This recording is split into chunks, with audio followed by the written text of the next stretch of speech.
Baik, pada kesempatan kali ini kelompok 5 akan membahas terkait dengan politik dan strategi nasional. Namun sebelum masuk lebih jauh tentang politik dan strategi nasional, kami akan bahas sedikit tentang politik dan strategi nasional dan apa itu. Politik secara etimologi berasal dari kata polis dan taia yang berasal dari bahasa Yunani, di mana polis itu artinya masyarakat yang mengatur diri sendiri dan taia yang artinya berbeda. Namun dalam praktek kehidupannya, politik juga sering didefinisikan atau ditafsirkan dengan persepsi-persepsi yang berbeda. Salah satunya adalah kepentingan umum dan kebijaksanaan. Dalam persepsi kepentingan umum, politik sering ditafsirkan sebagai suatu prinsip-prinsip yang bisa mencapai suatu tujuan.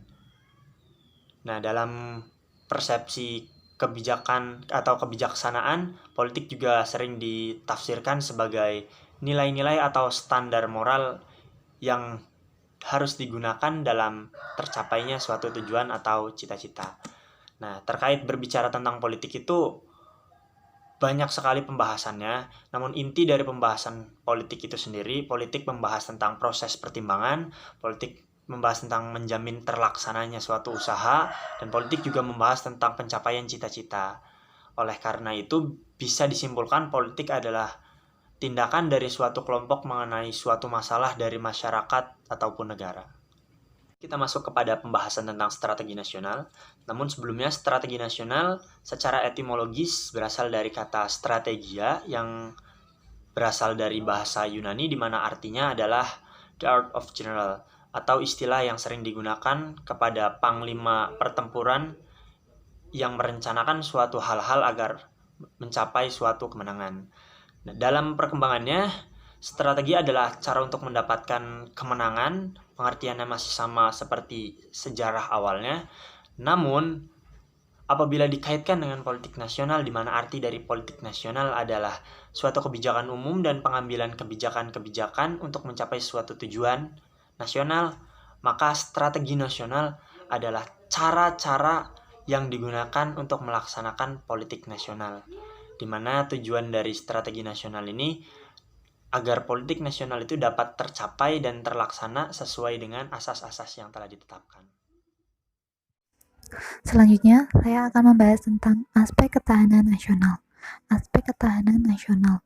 Konsepsi ketahanan nasional akan menyangkut hubungan antar aspek yang mendukung kehidupan. Aspek ketahanan nasional ada dua, yaitu aspek alamiah dan aspek sosial.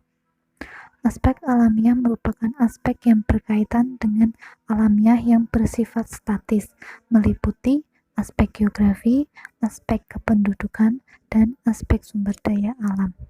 Aspek geografi sendiri merupakan tempat di mana sebuah negara berdiri, sedangkan aspek kependudukan merupakan warga negara yang menempati negara tersebut, dan aspek sumber daya alam merupakan segala sesuatu yang menyangkut alam yang dapat dimanfaatkan suatu negara dalam mengembangkan ketahanan nasional.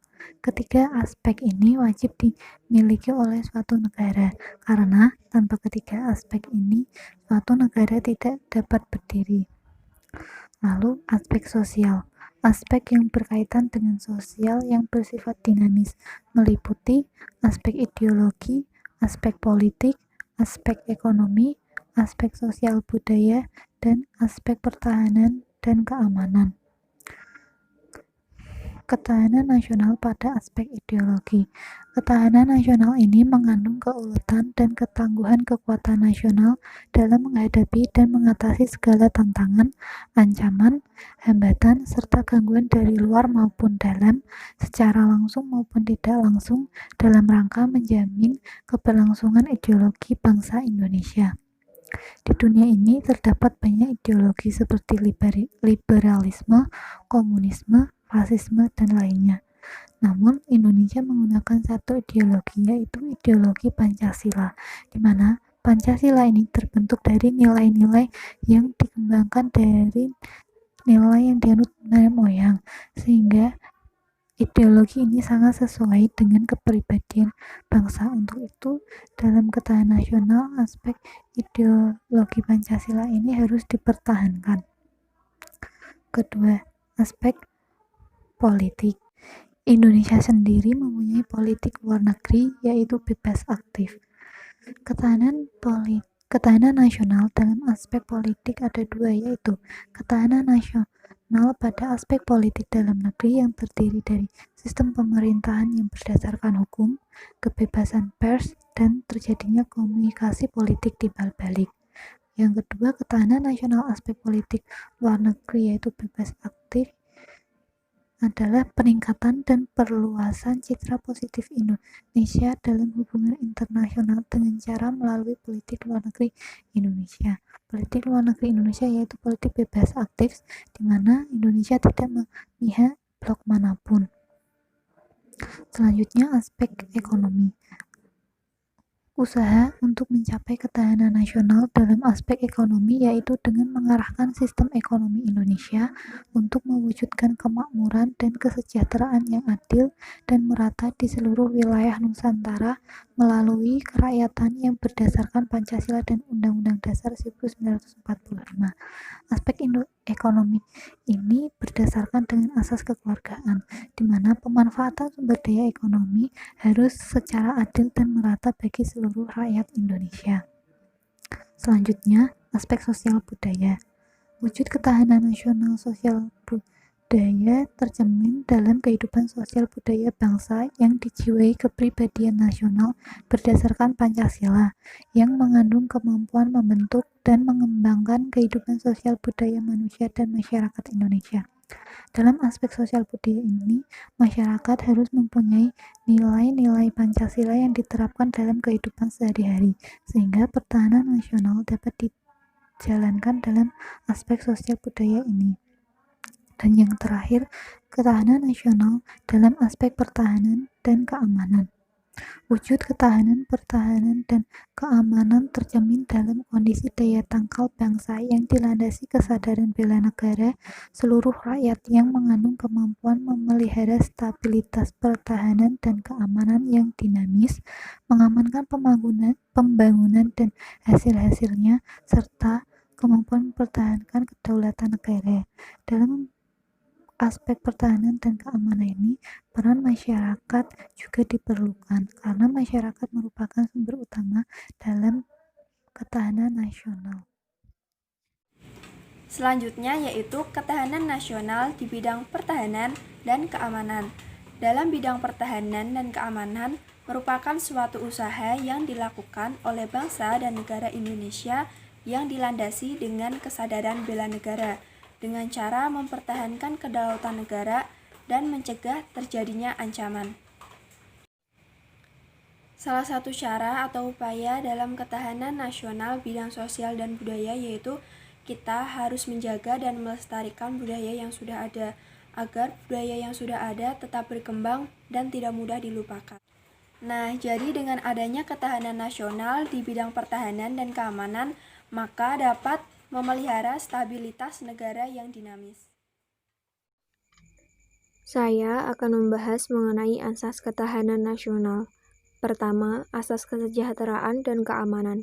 Kesejahteraan dan keamanan merupakan kebutuhan dasar dan penting bagi manusia secara individu maupun kelompok dalam masyarakat, bangsa, dan negara.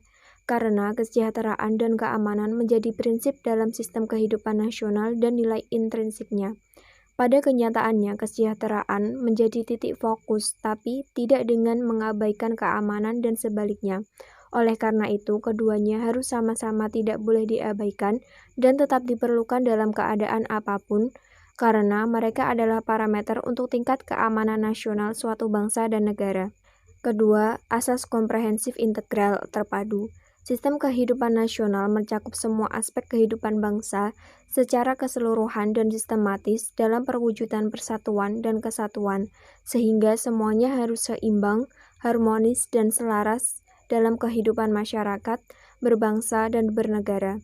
Dengan demikian, ketahanan nasional mencakup ketahanan segenap aspek kehidupan bangsa secara utuh, menyeluruh, terpadu, atau komprehensif. Di sini saya akan menjelaskan tentang asas mawas ke dalam, asas mawas keluar, serta asas kekeluargaan. Yang pertama, asas mawas ke dalam. Asas mawas ke dalam bertujuan untuk menumbuhkan hakikat, sifat, dan kondisi kehidupan nasional itu sendiri berdasarkan nilai-nilai kemandirian yang proporsional untuk meningkatkan kualitas derajat kemandirian bangsa yang ulet dan tangguh. Hal itu tidak berarti bahwa ketahanan nasional mengandung sikap isolasi atau nasionalisme sempit. Yang kedua, asas mawas keluar.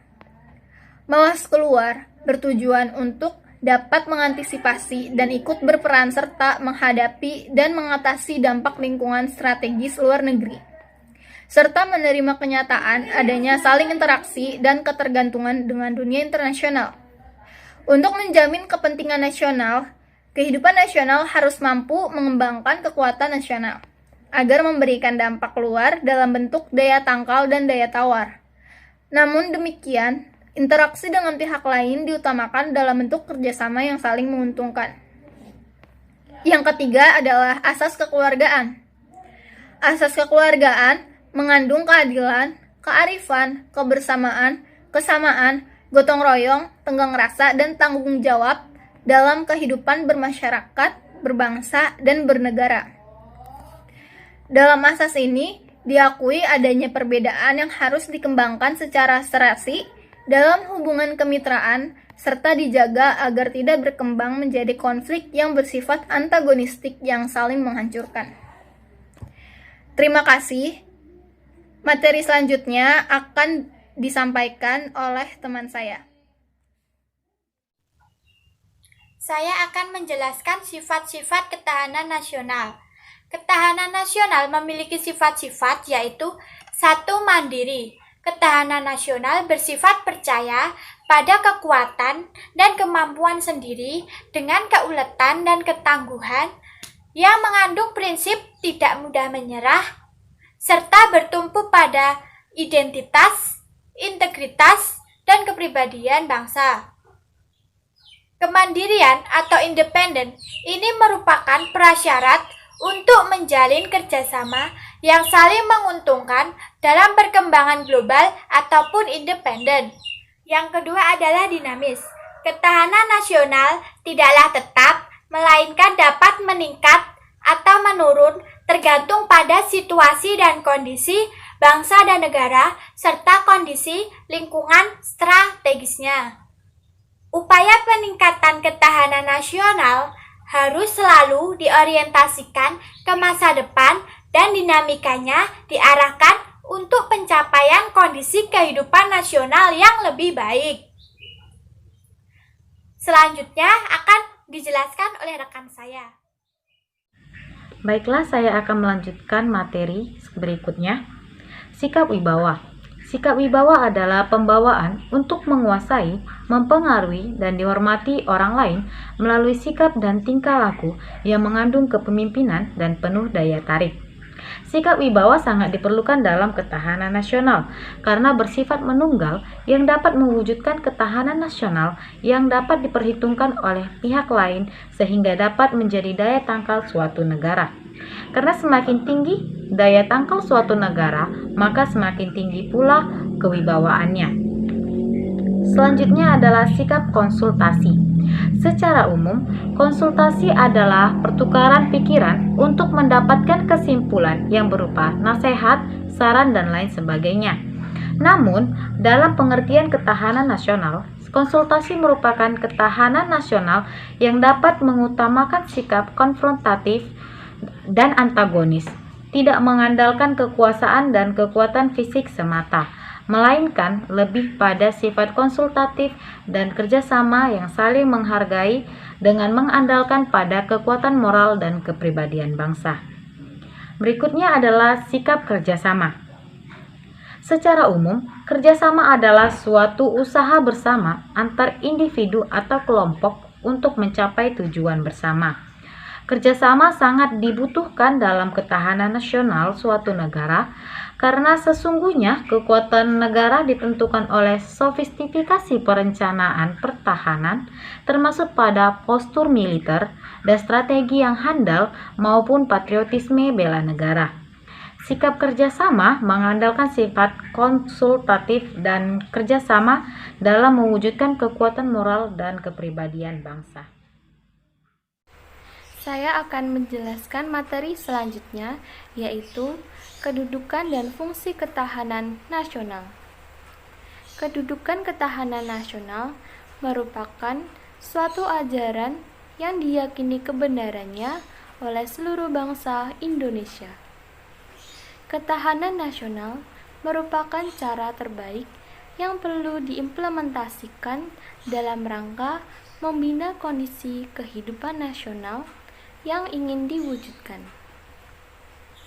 Wawasan Nusantara dan ketahanan nasional berkedudukan sebagai landasan konseptual yang didasari oleh Pancasila sebagai landasan ideal dan Undang-Undang Dasar 1945 sebagai landasan konstitusional dalam paradigma pembangunan nasional. Materi selanjutnya yaitu fungsi ketahanan nasional. Terdapat 4 fungsi ketahanan nasional. Yang pertama, sebagai daya tangkal. Ketahanan nasional Indonesia ditujukan untuk menangkal segala bentuk ancaman, hambatan, gangguan, dan tantangan terhadap identitas, integritas, eksistensi bangsa, dan negara Indonesia dalam segala aspek. Fungsi yang kedua yaitu sebagai pengarah pengembangan potensi. Ketahanan nasional sebagai pengarah bagi pengembangan potensi kekuatan bangsa dalam bidang ideologi, politik, ekonomi, sosial budaya, dan pertahanan keamanan sehingga tercapai kesejahteraan rakyat. Fungsi yang ketiga yaitu doktrin dasar nasional. Menjamin pola pikir, pola sikap, pola tindak, dan pola kerja dalam menyatukan langkah bangsa yang bersifat interregional, intersektoral, maupun multidisiplin. Supaya tidak ada cara pemikiran yang terkotak-kotak atau sektoral. Dan fungsi yang keempat yaitu metode pembinaan kehidupan nasional. Metode yang mencakup seluruh aspek dalam kehidupan negara yang biasa disebut dengan Astagatra. Sekian penjelasan materi kedudukan dan fungsi ketahanan nasional yang saya sampaikan. Materi selanjutnya akan dijelaskan oleh rekan saya. Di sini saya akan melanjutkan materi mengenai Astagatra. Astagatra adalah gabungan antara Trigatra dan Pancagatra yang mana keduanya memiliki hubungan yang bersifat timbal balik. Pendekatan Astagatra adalah pendekatan yang melihat kehidupan nasional sebagai sebuah sistem yang terdiri dari 8 gatra yang mempengaruhi satu sama lain. 8 gatra tersebut terdiri dari aspek alamiah atau Trigatra dan aspek sosial atau Pancagatra. Yang pertama, aspek alamiah atau Trigatra. Aspek alamiah ketahanan nasional terdiri dari yang pertama, letak geografis negara. Ini mengenai bentuk wilayah negara yang dapat berupa negara kepulauan, negara pantai, atau negara kontinental. Kemudian mengenai luas wilayah negara. Ada negara yang berwilayah luas atau negara besar, ada juga wilayahnya yang sempit atau kecil. Kemudian mengenai posisi geografis, astronomis, dan geologi sebuah negara. Yang kedua, kekayaan alam. Aspek ini mengenai potensi kekayaan sumber daya alam sebuah negara yang mencakup sumber daya alam nabati, hewani, dan tambang. Kemudian mengenai kemampuan mengeksplorasi sumber daya alam, pemanfaatan sumber daya alam yang memperhatikan masa depan atau jangka panjang lingkungan hidup ke depannya, dan kontrol atas sumber daya alam. Yang ketiga, keadaan dan kemampuan penduduk. Aspek ini sangat berpengaruh terhadap ketahanan nasional karena seperti tingkat sumber daya manusia yang berkualitas dapat membantu dalam pemanfaatan segala macam aspek yang ada untuk kepentingan ketahanan negara. Dan yang kedua mengenai aspek sosial atau Pancagatra. Aspek sosial ketahanan nasional ini terdiri dari 5. Yang pertama, ideologi. Gatra ideologi yang berkaitan dengan Pancasila sebagai suatu pedoman bangsa Indonesia dalam menjaga kesatuan, persatuan, dan keutuhan negara di mana bangsa Indonesia terdiri dari keanekaragaman yang tinggi sehingga dapat berpotensi terjadinya perpecahan, perselisihan, dan konflik internal. Sehingga unsur ideologi ini sangat penting untuk mempersatukan bangsa Indonesia. Yang kedua, politik. Gatra politik berkaitan dengan pengelolaan aset-aset bangsa Indonesia sehingga tidak terjadi perpecahan, supaya saling mendukung satu sama lain dan memberikan rasa aman untuk memperkokoh ketahanan nasional. Ketiga, ekonomi. Gatra ekonomi berkaitan dengan pemerataan distribusi kebutuhan warga negara yang berperan langsung dalam kekuatan nasional suatu negara. Seperti contoh, apabila suatu negara yang mempunyai kemajuan ekonomi yang tinggi, di mana kebutuhan warga negaranya dapat terpenuhi dengan tingkat kemiskinan yang minim, maka negara tersebut berpotensi untuk tumbuh sebagai kekuatan dunia. Yang keempat, sosial budaya. Gatra sosial budaya di mana nilai moral dan pandangan masyarakat terhadap rasa dan jiwa nasionalisme patut untuk tetap dipertahankan dan dijunjung tinggi agar tidak mudah terpengaruh dengan budaya di luar, terutama paham-paham tertentu yang dapat menimbulkan perpecahan dan konflik internal. Yang terakhir, pertahanan dan keamanan. Gatra pertahanan dan keamanan merupakan salah satu aspek penting dalam ketahanan nasional, di mana sistem-sistem pertahanan negara dengan lembaga-lembaga keamanan masyarakat dan TNI bertugas untuk menjaga negara dari ancaman dari luar maupun menjaga ketertiban hukum dari dalam, sehingga ketahanan nasional Indonesia dapat terjaga dari luar dan dalam. Hal ini juga dapat melibatkan penduduk atau masyarakat untuk wajib ikut serta dalam menjaga ketahanan nasional Republik Indonesia. Oke, kita lanjut ke materi berikutnya mengenai ancaman terhadap ketahanan nasional. Nah, jadi dalam meningkatkan persatuan dan kesatuan di tengah masyarakat Indonesia yang beragam, bangsa Indonesia itu dihadapkan oleh ATHG. ATHG itu singkatan dari ancaman, tantangan, hambatan, dan gangguan. Ancaman itu usaha untuk mengubah kebijakan secara terencana. Tantangan itu usaha untuk menggugah kemampuan. Kalau hambatan itu usaha yang berasal dari dalam diri yang dapat menghalangi. Sedangkan tadi kan hambatan itu dari dalam diri. Sedangkan kalau gangguan itu berasal dari luar diri.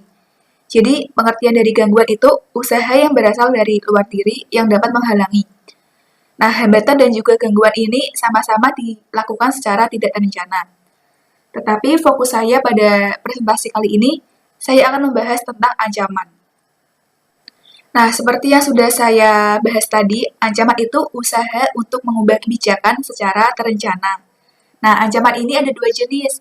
Ada ancaman militer dan juga non-militer.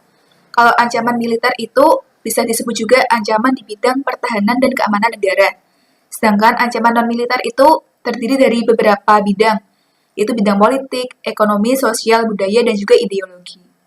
Sekarang kita bahas ancaman yang pertama. Jadi ancaman yang pertama itu ancaman militer. Nah, pengertiannya, ancaman militer itu ancaman yang menggunakan kekuatan bersenjata, terorganisasi, dan mengganggu stabilitas keamanan bangsa dan negara. Nah, contoh dari ancaman militer itu ada agresi atau invasi. Nah, agresi atau invasi ini tuh penyerangan dari negara lain terhadap negara lain. Terus ada pelanggaran wilayah, pemberontakan bersenjata, sabotase. Kalau sabotase itu perusakan terhadap alat-alat vital negara. Terus juga ada spionase. Spionase itu kayak mata-mata atau penyelidikan secara rahasia oleh negara terhadap suatu negara lain. Terus juga ada aksi teror bersenjata, ancaman keamanan laut, dan juga udara.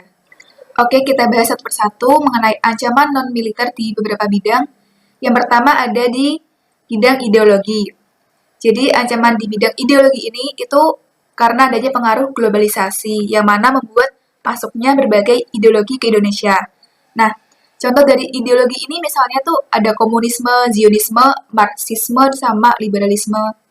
Nah, tentunya ideologi ini membahayakan karena bisa bertentangan dengan nilai-nilai luhur Pancasila. Jadi, alangkah baiknya bila kita bisa memerangi agar ideologi tersebut tidak masuk ke Indonesia dan juga bisa mempertahankan Pancasila sebagai ideologi negara kita. Terus yang kedua, ada ancaman di bidang politik.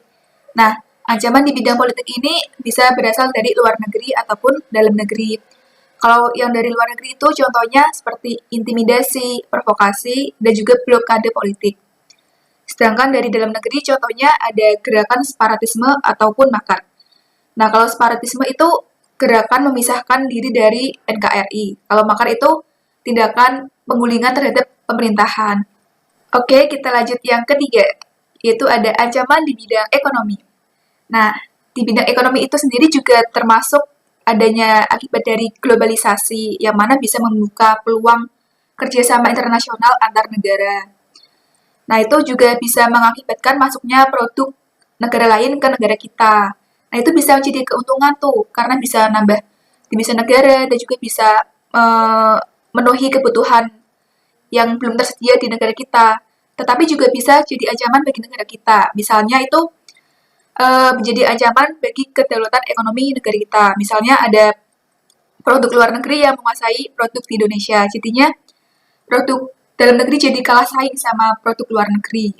Terus juga ada perekonomian Indonesia yang dikuasai pihak asing. Terus yang ketiga ada ketimpangan sosial dan ekonomi akibat dari persaingan dan perdagangan bebas. Kita lanjut yang keempat, ada ancaman di bidang sosial dan budaya.